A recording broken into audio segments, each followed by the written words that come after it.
Hey guys, I'm Lauri. Welcome to my channel and welcome to these how to sing and play the guitar at the same time advanced tutorials. Now, perhaps you've already seen this little trailer video I made where I just play a bunch of songs that I think have a bit more complicated rhythms, riffs, and strumming patterns, you name it, and you also have to sing on top of that. If you haven't seen it already, go check it out. It might give you some inspiration, motivation, whatever. And if it doesn't, at least it will show you that I know what I'm talking about. I hope. When I typed in how to sing and play the guitar at the same time on YouTube just to check out what kind of lessons there are on the topic, I found out that there are a ton of lessons and good ones. And these channels that came up first and I watched were obviously these giants: Marty Music, Justin Guitar, Lee John Blackmore, Jerry's Guitar Bar, Andy Guitar, Lindsay L, Acoustic Live, Lauren Bateman. Those were the ones. I'm tagging those channels down there so you can check those out if this subject is completely new to you, because I'm taking this a bit further, even though this first lesson begins with fairly easy exercise. But yeah, check those out because they know what they're talking about. And actually the Lindsay L lesson on Marty Music channel was a good example what's going to happen, because she was playing Stevie Wonder's song Superstition or Superstitious. Yeah, anyway, and in that song there's quite a lot of riffing going on and then you're singing at the same time, so it's not your basic strumming and singing. So that's pretty much what we are aiming for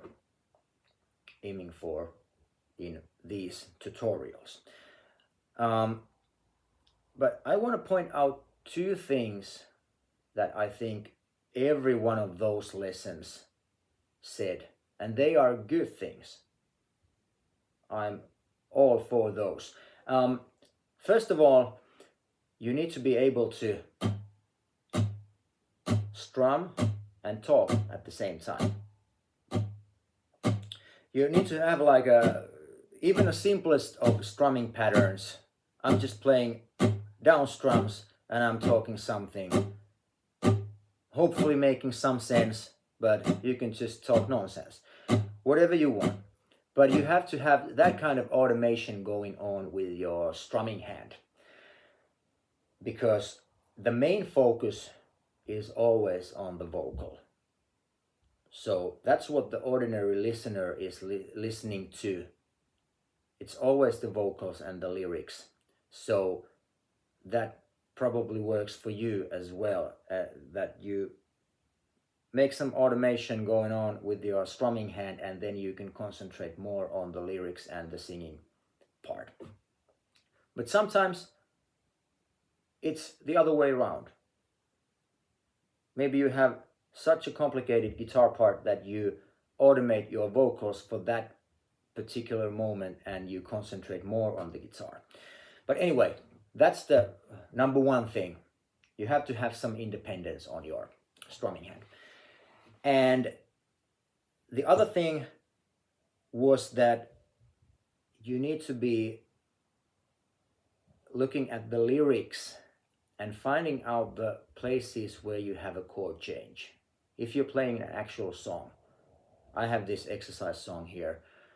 It's a hit song, obviously. I wouldn't make any other kind. But when you're playing an actual song, there's usually chord changes. Or if there's a riff, you check out how the riff is related to the lyrics. But anyway, you check out with what word do you have to change the chord to the next one. Or if you have word chord change another word, then you just understand that that is the thing that is happening there. So you can even make like really mechanical exercises of that even before you try to keep a steady beat or try to make any music. You just try to make that motor thing happen with your body, that you say word, word, like that. Or perhaps you have a chord change on a certain word, so you play word, word. You just make yourself to do that, even if it's not on a steady tempo yet, but just like getting into the feel of the thing. Okay, those two things, I think those are very helpful, even essential, when starting this journey of singing and playing at the same time. Perhaps you have already played the guitar quite a lot, or you've been singing quite a lot, but now you want to combine those two. So if you're completely new to the subject, check out those early beginner lessons and try those exercises.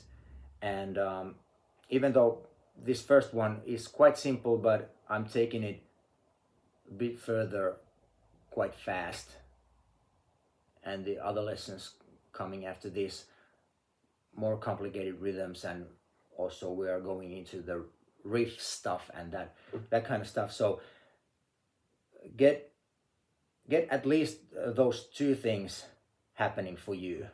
You have the strumming and you can talk at the same time, and you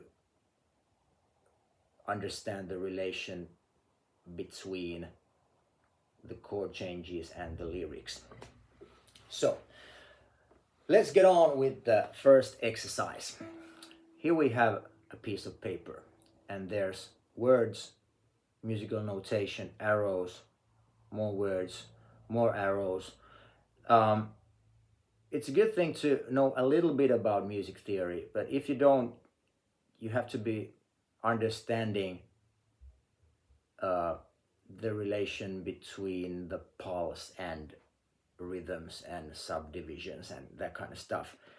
You don't have to know the names for it, but I'm gonna be using the names for these, like the proper names. These are quarter notes, these are eighth notes, these are words, and these are arrows.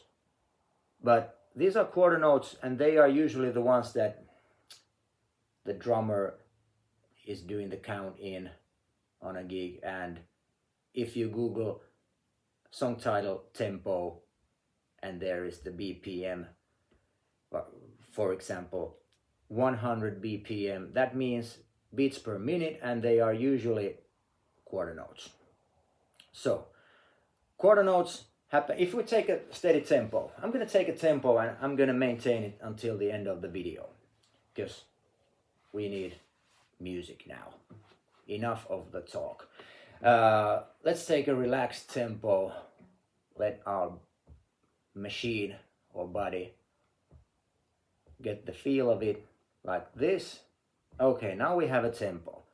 Now my foot is tapping quarter notes, which is very common thing to do while you're playing. I think you should always be able to tap your foot whatever you're playing. If the tempo is too quick, just do half of the taps, like on 1 and 3 or 2 and 4. But anyway, these are quarter notes. Now, first thing we need to do is we start strumming the same stuff. So we are strumming the quarter notes. And I just began to strum without thinking it too much, and immediately I noticed that my hand picks up a certain movement even though I'm just playing these downstrokes, I have this, it's kind of like floating there. It's not like this, where I would just play the necessary downstroke and then just like kill the movement. I don't want to do that because it's actually harder to do than this, because it's like I'm forbidding my body to feel the rhythm. It's easier if you just let your hand float there. And I noticed also that my hand picked up this 16th note. That's 4 per 1 quarter note movement, because it's very natural. It comes naturally because I've done this quite a lot. This is what happened, just I didn't even think about it. But if I want to change this, I could do like 8 notes. Now I'm playing 1, 2, 1, 2, 1, 2. But I find this actually a bit harder because now I have to concentrate more on this because the movement is too slow for me. This is better because it's I think it represents the tempo more, for me at least. So now we have the quarter note pulse going here.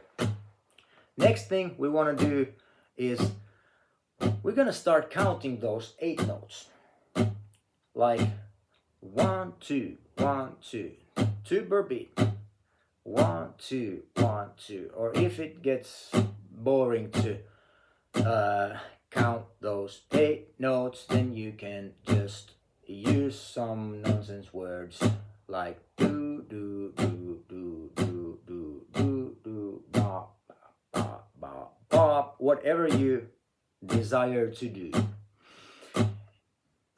just as long as you're doing 8 notes.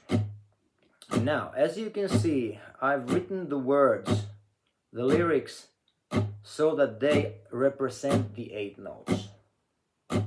They begin from the first and they end on the 4th beat. And the lyrics are, I'm just singing something here. I'm just singing something here. Do, do, do, do, do, do, do. So that's what we are going to do next. We're just gonna talk the words, but we're gonna use rhythm there, because that's what music is all about. And now that we've done that, we're gonna reveal the hit melody. But I decided that it's in the key of G. So we're gonna start playing G major chord. I have the American version of the G major. Actually, it's not a major nor a minor because there's no third in it. I'm muting this where you usually have the third, the A string. I'm muting it with my middle finger there because I like the sound of this more. And also now we have a free index finger to do something cool a bit later on. But first, let's reveal the melody. It's in 8 notes and it goes like this. 3, 4. I'm just singing something here. It's a 1-bar melody. I'm just singing something here. Okay? That's that. Now, when we're playing riffs, obviously you need to do more than just hold a chord with your fretting hand. So let's use that index finger.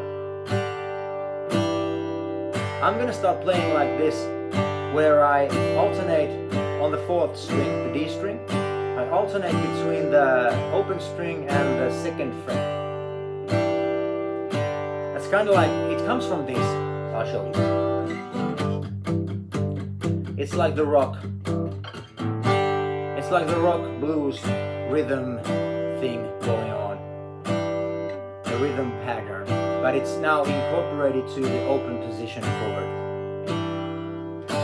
just so you have something to do with your fretting hand also, something to think about, and also maybe get an automation going on there as well. Okay, so now we're gonna start singing on top of this. 3 and 4. I'm just singing something here, right? I'm just singing something here. Okay? Now, to make things more interesting, I want to incorporate an idea that Petri Tsubatski, a friend of mine and jazz guitar professional, tipped me an exercise for moving the phrases rhythmically. So we're gonna move the melody line so that it begins now from the second 8th note. Just now we started from the first 8th note, which was also the first beat, but now we're starting from the second 8th note. 3 and 4. I'm just singing something here. What about the second beat? I'm just singing something here. Like that. You can go the whole way through and move it to start from every position there is. But to make it sound more interesting, or to make it sound so that you will understand it better what's happening there, let's add a chord change in here. We're gonna take the G chord and play one bar of that, and then we're gonna change to a C chord. 3 and 4 and C, 2, 3, 4 and back. So this is our chord progression now. And we're still going on with the alternating 5th and the 6th of this chord. Oops, I almost missed the chord change. Okay, so now I'm gonna sing again, starting from the first beat. I'm just singing something here. Chord change. Now the second 8th note. I'm just singing something here. Now the second beat. I'm just singing something here. So you get the idea. That's what you want. That's what you wanna be doing. You can also try speaking in some other language than your native tongue. Okay. Let's go back to the G chord and final words, because this was the exercise for today's purposes. I hope you have enjoyed this as much as I have doing this. I hope you get something out of it and try to challenge your brain and your sense of rhythm and perhaps your knowledge of either knowing how to play the guitar or singing, but perhaps the other part is still new to you. And that's about it. Make sure to subscribe and turn on the notifications, and I'll see you the next time with more advanced exercises. Thank you.